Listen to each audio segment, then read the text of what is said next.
So God never changes. Thank God that he never changes. However, our relationship with him does. God is always leading you, and God is always leading me, but he will lead me through different things in different seasons. And it doesn't mean he's changed. It doesn't mean that he's less faithful. It doesn't mean that he's forgotten. It doesn't mean that he's punishing me. But God leads me in different ways, in different seasons. I had a conversation about this very thing with my kids. I haven't had this conversation with Abby yet because it's a conversation that I had with Elijah when he became a teenager and Graham when he became a teenager, and I'll have it with Abby here soon as well, so you can get it early. Abby, I said, hey, I love you, but I want to talk to you a little bit about how our relationship is going to change as you grow and mature and you want more freedom. So I established something, and I don't know if this is good or not. Maybe I can improve it before I get it to Abby, and I can practice on the boys and then get it right on her. They already pick on me that she gets all of the benefits of my inexperience being worked out on them, and now I am a much better dad for her. But this is what I said, and y'all tell me if you think this is good or not. I said, my love for you is set.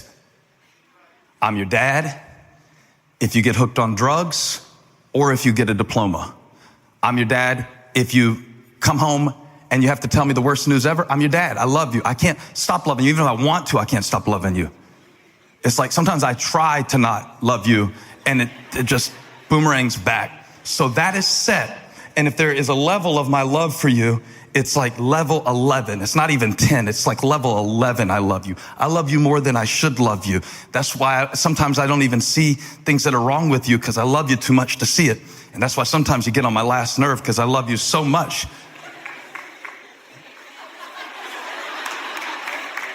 And that was a conversation that my love for you is set, but your freedom is not set in this house. Your freedom is contingent on your behavior in 3 specific areas. And I'm making all this up the first time when I gave it to Elijah, and I had it better when I got to Graham. I'll get it better when I get to Abby. I said it's 3 things.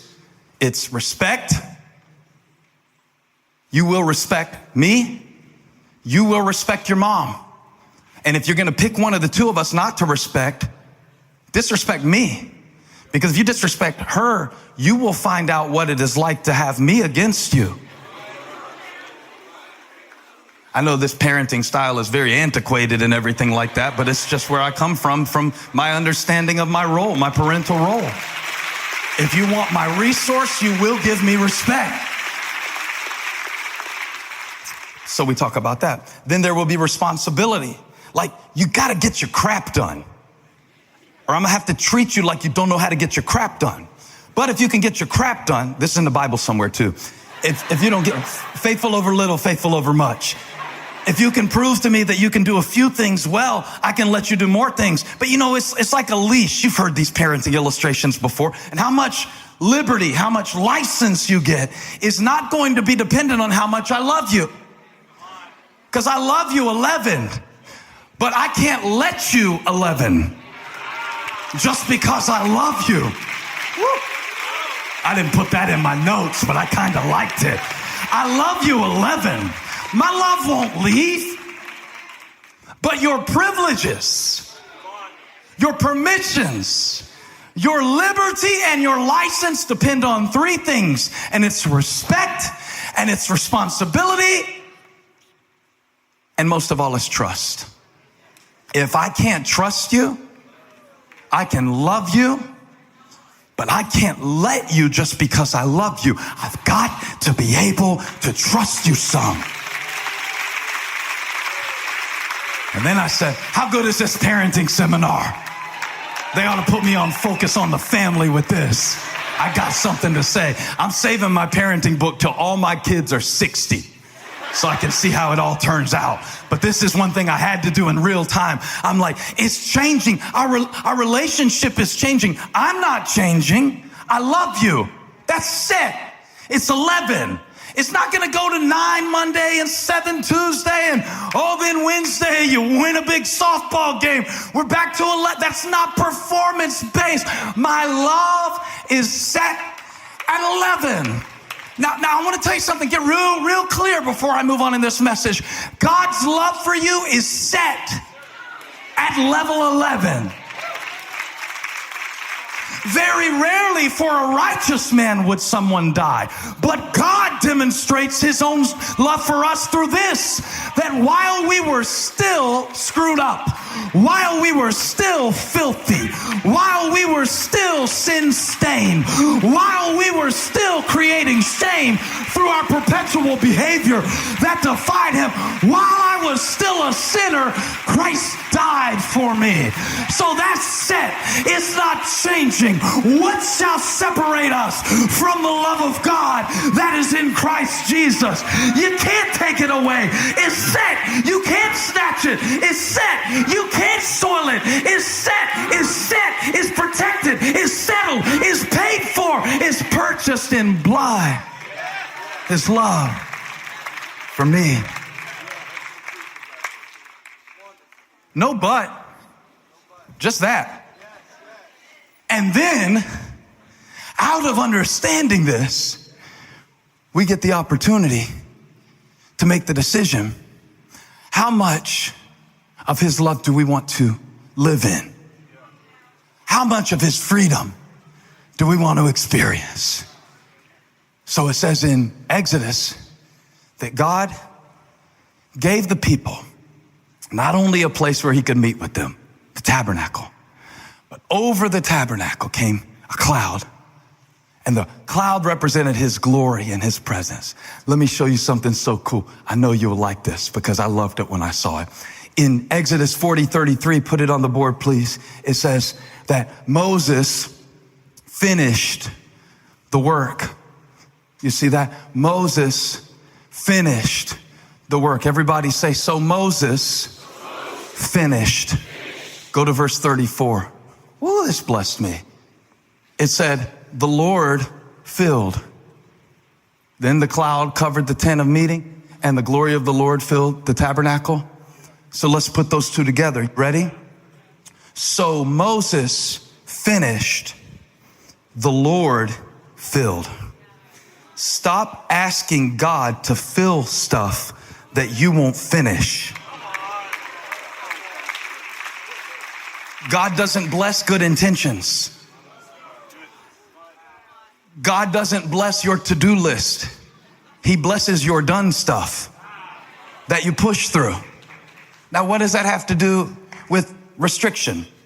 It has everything to do with restriction. It has everything to do with the man who walked up to me and said, I knew I could come back, but I'm not coming back because I got so used to not coming that my conditioning was set down here and my permission was set up here.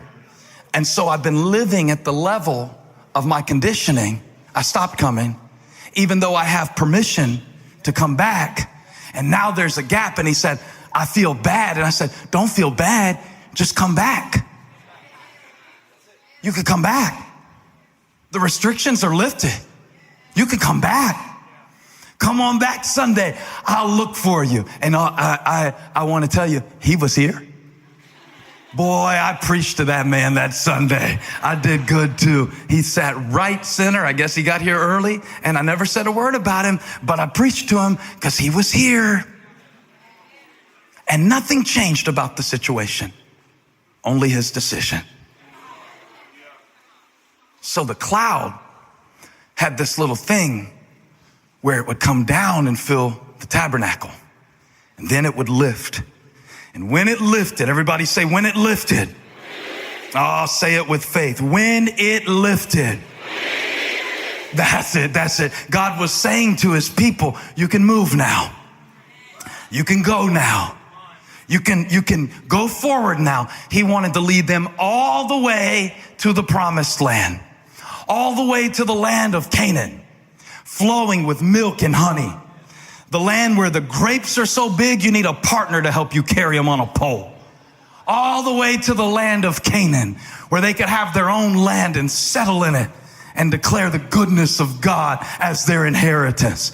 He wanted to lead them all the way to Canaan. So he gave them a cloud, see? And when the cloud lifted, they got up. And when they got up and moved forward, the cloud took them until it settled again. And when it settled, they settled. And this was the system God gave them in the wilderness. And I'm thinking it would be kind of good if God would give me this for my wilderness.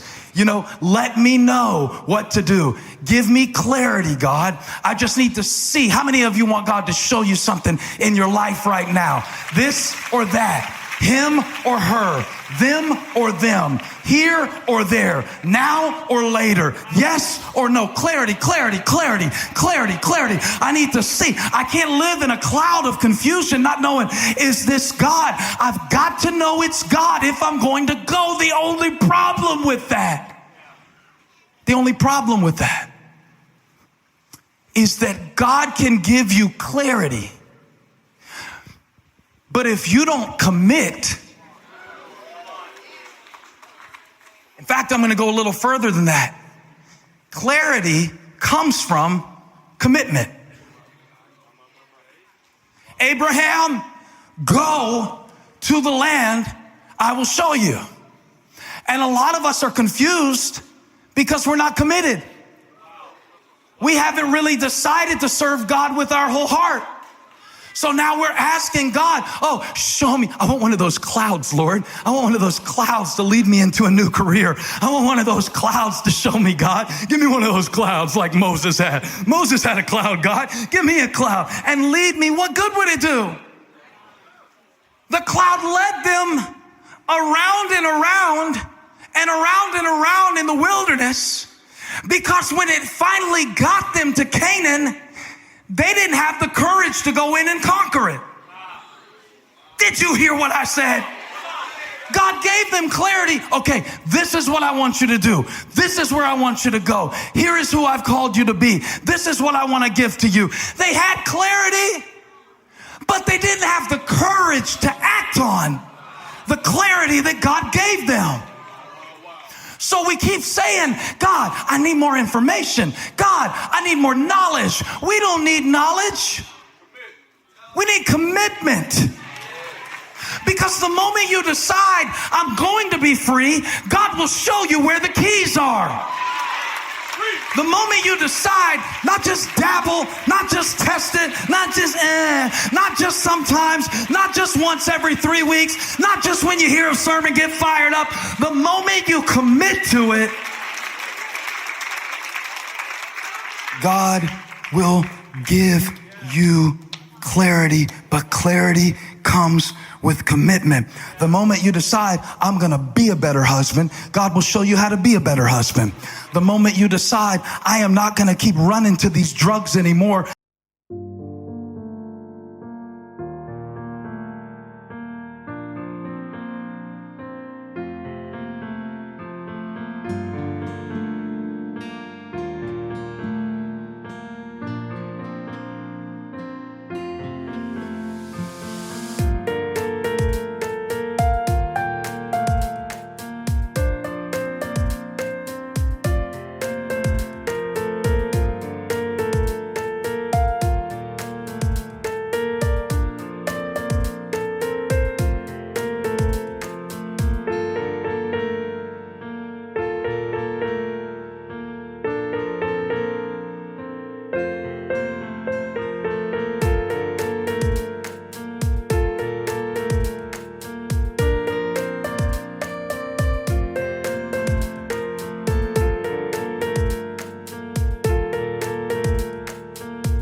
God will show you who to talk to that can help you.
you make different decisions. The moment you decide, the moment you commit, and the moment that you step is the